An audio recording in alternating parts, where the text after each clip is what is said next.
the change of the 211 fund. 150,000. 150,000. Pause on the investigation.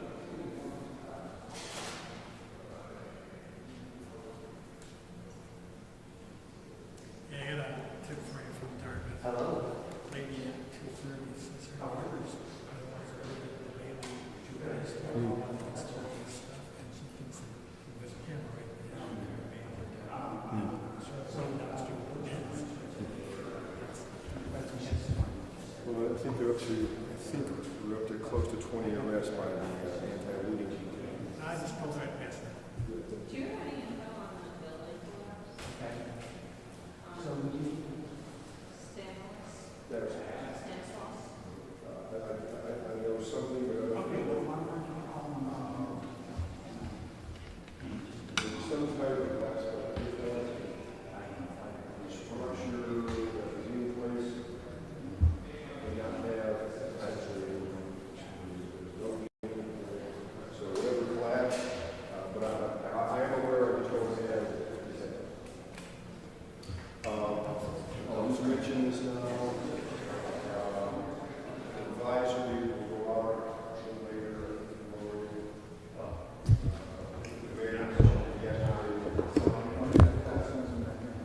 First, the ball drop would be a little different this year. So at 10, 20-ish, 10, 22, I got actually not know which I got. Just so you guys know for your planning purposes, 10, 20-ish today. At the stage, on the stage, at the tower, the mayor will hold a moment of reflection that will include a moment of silence, prayers offered, out of the glass, 5 to 8 minutes. Obviously, look back and reflect on the year 2022.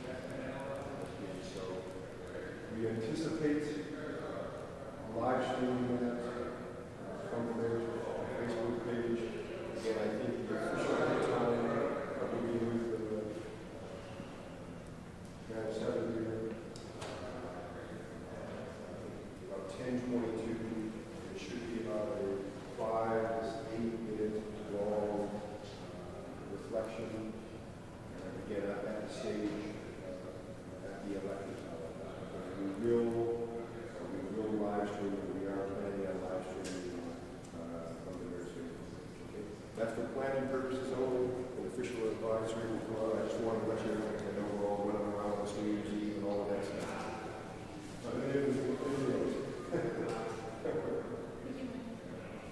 Commissioner Renaldo will come out, he'll speak, he'll make some opening remarks, and then the questions.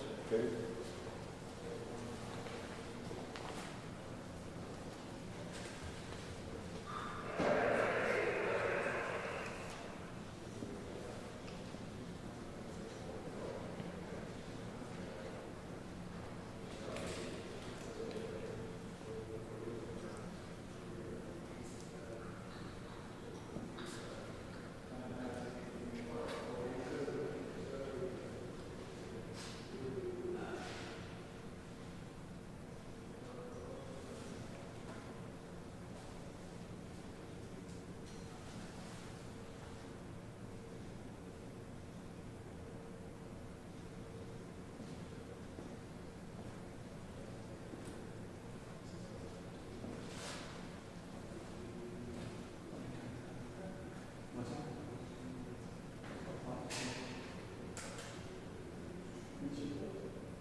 was really done a great job.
All right, so I just want to, just one update, one clarification on the three students. Okay. The ages of 7, 8, and 10. Three deceased females, 7, 8, and 10.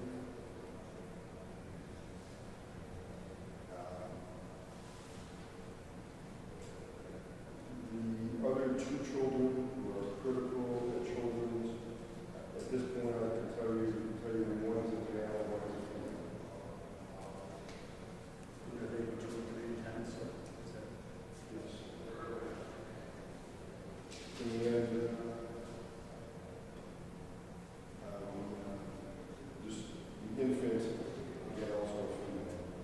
As I mentioned, they were stable condition at Children's. So there was just one male and the rest of females. The older, the three deceased females, ages 7, 8, and 10. The two other children who are at Children's, also critical. One's a male, one's a female. The infant, a female, also at Children's, stable condition. As I mentioned, the grandmother, 63, critical, burn treatment center, ICS. We all The infant's female and then it's male. Pardon? The infant is female and there's a male. There's the infant's a female, and then there's two other children. Two other children. One's a male, and one's a female. And And they're critical at Children's. I don't have their ages just yet. okay, thank you. All right? But as I said, they are between the ages of 3 and 10. Right? There's the infant, and then there's the two other ones. They're between the ages of 3 and 10. So I think 6 children, 6, including the infant, and the grandmother. Are we all good? We will start after the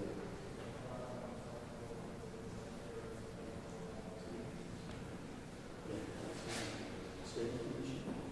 Infant? Stable condition.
one on each side, please.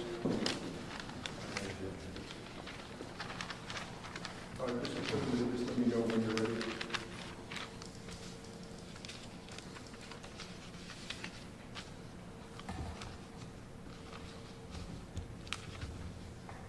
Tommy, you good? Everybody good? Commissioner? Hey, good morning, everyone. This morning, Buffalo Fire responded to a fire call at 207 Dartmouth Avenue. It was a 1.5-story residence occupied. The call went out at 7:22 this morning. First crews arrived at under 3 minutes at approximately 7:23, and a second alarm was sounded shortly thereafter. Upon arrivals, firefighters encountered heavy smoke and fire conditions, with fire extending to the second floor. So search and rescue operations were mounted immediately upon arrival, and the primary search resulted in the rescue and evacuation of 5 children ranging in ages from 3 to 10 years old. All 5 were found to be in cardiac arrest, and life-saving measures were performed at the scene and en route to area hospitals by Buffalo firefighters and AMR personnel. In total, 6 individuals were transported to area hospitals. 2 went to Sisters, 2 went to ECMC. An infant went to Children's Hospital, and a grandmother was transported to ECMC. The current conditions of the 7 victims transported, 3 unfortunately were pronounced dead at area hospitals. 2 are currently in ECU at Children's Hospital. The infant is in stable condition at Children's Hospital, and the grandmother is at the ECMC Intensive Care Burn Unit at Erie County Medical Center, suffering burns to her back and side and smoke inhalation, and she's currently intubated. That's all I have for now. What are your questions? Are there 5 kids or 6 kids? 6, including the infant. 5 children ranging in age from 3 to 10, and an infant 7 months old, I believe. What made this fire difficult to fight? Pardon me? What made this fire difficult to fight? Fortunately, the weather conditions did not impact us at all. The roads were clear. Everyone got there in a very timely fashion. Like I said, under 3 minutes. So it was just typical, smoke and intense heat. Was the fire station down on Bailey near Dartmouth open? Yes, they were open, and they were the first arriving companies, Engine 23 on Bailey Avenue. Yes. Commissioner, any idea when they have started this fire this one? No, it's currently being investigated. It looks like the seat of origin where the fire started appears to be the first floor dining room, but it's currently under investigation. And everyone was actually inside the house. Nobody had gotten out. Did anybody get out of the house before you guys had arrived? The grandmother was alerted by her daughter, the aunt, was first alerted. First of all, there were working smoke detectors in the home, and the aunt was the first one alerted. She woke the grandmother up, then attempted to get the children out, and the grandmother was able to rescue the infant. So the infant and the grandmother were able to make it outside the structure on their own. And the aunt also was able to get out of the house? Yes, the aunt as well. How many other people were in and were able to get out safely that aren't in the hospital and didn't need to be treated? That's it. There were a total of 8 people in the house at the time, and 6 people currently in the hospital being treated. Well, 6 people out of the 6 children, once again, including the infant, 3 have been pronounced dead. The other 2 children are at Children's Hospital in ICU in critical condition, and the infant is in stable condition at Children's Hospital. Commissioner, have you had a chance at all at this point to speak with any of the firefighters that were on the scene? And I've asked this before, and probably asked them again, how are they doing after doing this? Well, it's been a very challenging time, challenging year, not just for the fire department, but the city overall. Obviously, we have a number of fatalities, a number of high-profile fires. Obviously, we had the shooting at Tops, the mass shooting at Tops back on 5/14, and we're just coming on the tail end of a worldwide pandemic as well. So it's really been the most challenging time, in my opinion, in the history of the fire department these last 3 to 4 years. Have you spoken to any of those firefighters yet today? Yes, I have spoken to them, but not in depth. But I was speaking to some of them who I believe have been personally affected. Did any of the firefighters have to be treated or were they all okay? No, we had one firefighter had a mass malfunction. He had to actually bail out of one of the, I believe, either first or second floor window. Not sure which, but there were no firefighter injuries at this fire. And you said there were working smoke detectors in the house or were not? There were, yes. Like you said, this has been one of the most devastating years for the city of Buffalo, and your team has been on the front line of so many of those incidents. What's your message to your team and to the community going forward into 2023? Well, message to the community is we have, you know, some amazing firefighters, the best firefighters, you know, that could be found anywhere in the country. That includes our senior leadership and as well as my command team. Part of them are here with me today. So they continue to serve. They can continue to put one foot in front of the other, and nobody has shirked from their duties. And I'm extremely proud of them. Was the grandmother the primary guardian of these children? Yes, grandmother and grandfather. Grandfather wasn't home at the time. He was returning home from work, and he wasn't home at the time of the fire. So the grandmother and the grandfather were raising these 6 children.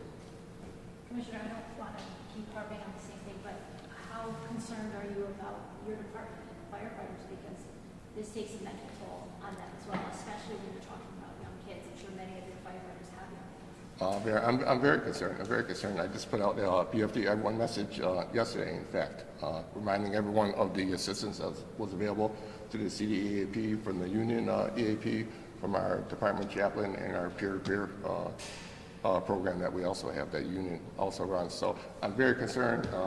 This job takes a real physical, emotional, mental toll, and when you combine all those events that I talked about previously, yes, it is taking a toll on the department. Okay, anyone else? Any problem getting equipment down that small street? No, there was absolutely no access issues at all. Streets were totally clear. On the smoke detectors, Commissioner, 1, 2? There were multiple smoke detectors, and they were all functioning properly. Thanks, everyone. Any updates, I'll send out to an email. Okay. Thank you, everybody. Appreciate Thank you. it. I'd say happy New Year.